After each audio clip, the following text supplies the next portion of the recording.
Another point, even though there's 4-on-1, communication was still key. So here we go for match 2.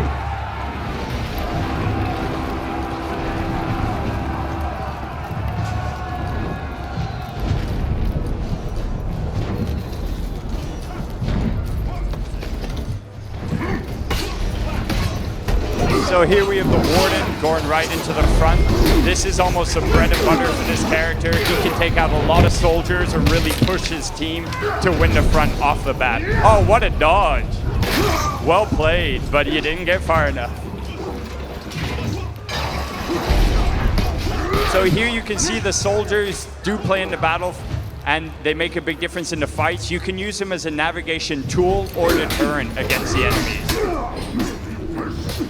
Here we have a 2-on-2 in Zone C. This is the zone closest to the attacker's spawn. So if the defenders take this, they're really going on the offensive and saying, we're going to win this battle.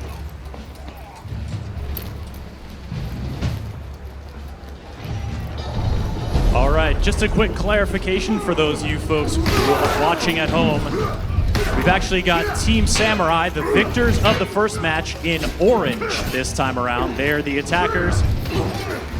Sorry, they're in blue this time around. It says orange on the screen. They're actually blue. And Team Knight are the defenders in orange. And defenders in blue. See, so there we had Raider trying to run. Confused everything even more. Oh. Let me just iron it out, Jeff. Team Samurai is blue. Team Knight is orange. We'll go with that. Team Knight is the blue, and Team Samurai are the orange. I peeked at their screens, and these guys are playing on the blue side. Either way, we'll go with attacker defender. So here we have it. The defenders are currently winning the battle. And they've got those 2 points. And now we watch a Raider trying to make a move on one of those points. So while we watch these guys get used to the art of battle and the intricacies of each hero, those of you out at home watching with a keen eye will notice this is no longer a samurai map. Here we are in one of the Knight maps. You'll notice a difference right away. The infrastructure, the size, the epic structures that they build, and the setup of the map is completely different.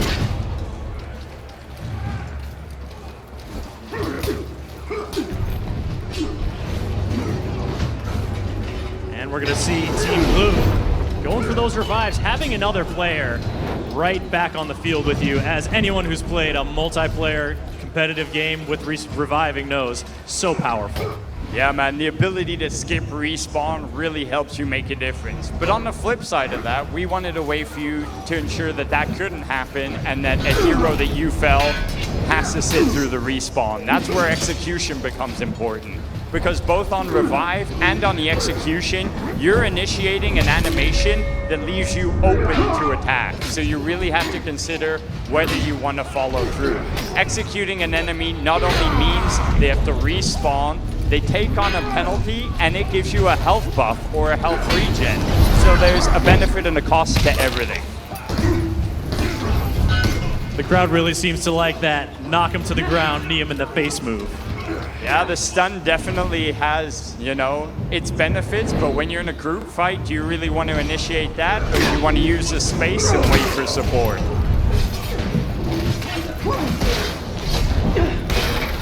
So here we have a female Raider doing her part in the lane, clearing through the soldiers, really working to push each front on behalf of the defender.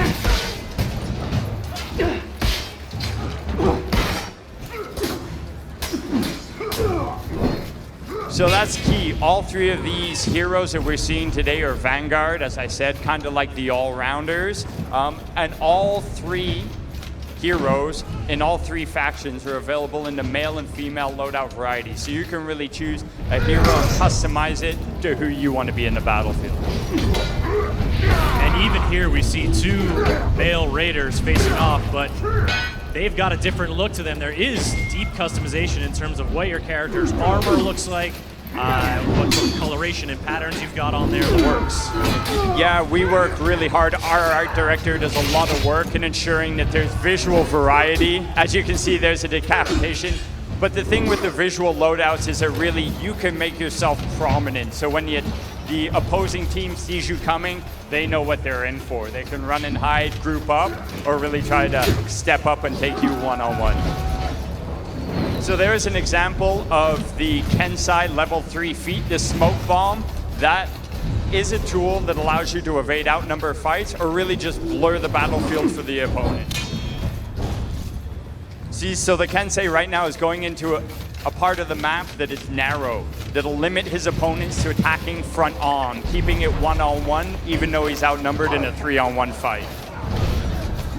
Saw a little collision there on the ladder. The ladders are not, they are part of the battleground.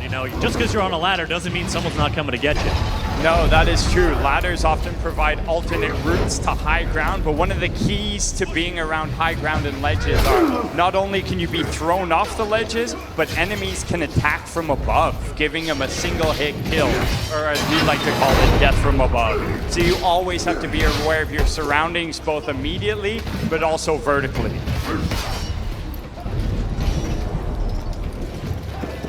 Here we see the blue team, Team Samurai, pushing that center point, claiming the front. And as you mentioned before in the last map, this is similar in Dominion mode. You're trying to breach or save your sanctuary, so we have the battering ram in the middle of the front. So here we can see that the attacker's own capture zone sees, so while they sit in the zone, they get a health regen. It really pushes the idea of strategy and communication. We didn't want a roving horde of 4 heroes being able to win a match, so we strongly listened to the community feedback and came up with tweaks that would promote communication and collaboration on the battlefield, leveraging the spaces and the areas. Looks like this Raider has activated one of his feats just as the team goes into breaking.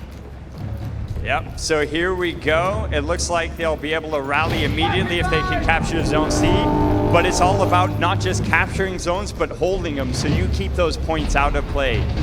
Zones A, B, and C are all worth 100 points when they belong to your team, but as soon as you lose them, the points go to the other team. So those are what we've coined as soft points. They're yours while you have the zone, but they can always be taken away, as opposed to hard points. Hard points are earned by killing heroes or boosting capture zones. Those points can never be taken away from your team. So here we are once again in breaking. And once again, Team Samurai actually in blue this round, pushing Team Knight onto the ropes.